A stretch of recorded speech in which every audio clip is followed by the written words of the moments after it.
जो लिखा है इक्वालिटी भी फॉलो सबको लेकर चलना है। वहाँ पे जाति जनजाति सबका जाति सबका धर्मीय भाषा को स्थान देना है। अपना अपना हक से देश का आगे बढ़ाना है। सबकी एकता करके देश का आगे चलना है। लेकिन आज हम लोग देखा है मोदी का थ्रू से आज सारा 12 वर्ष में हर कोने राज्य में हर जाति हर भाषा भाषी सबको आगे बढ़ रही हो एक साथ करके देश को उन्नति करने के लिए। तो यही संविधान का पहली बार जो मान्य दिया गया है मोदी का नेतृत्व में। तो इसलिए महिला एक जनजाति प्रथम बार फर्स्ट टाइम के हिसाब से ये देश का सबसे संविधान का सबसे नागरिक नंबर 1 में आज पहुंच चुकी है।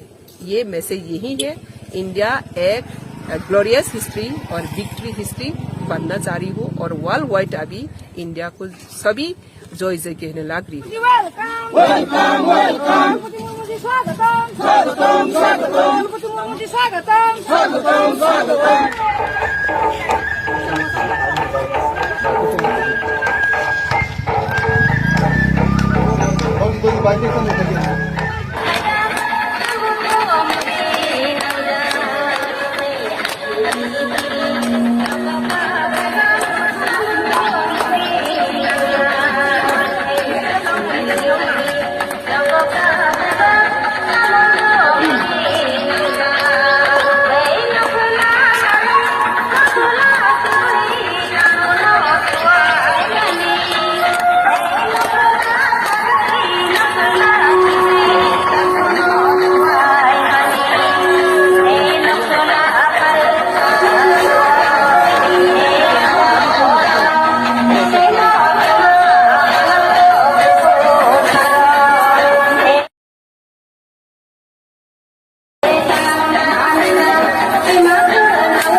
করে খরচ 12 जनजाति सिंह एसटी जनजाति भारतवर्षको पहिला राष्ट्रपति मिरानुसिमी राष्ट्रपति आसक्खा तिनी तेलेन्द्र जनजाति मण्डलिङ्गो जो तेरा खाका हामिया फार्मनी बिसिङते जो तेरा साख्लैमनी बिसिङते द्रौपदी मुर्मू जीना प्रेसिडेंट संगमनी बागे नरेंद्र मोदी ना हम्बाई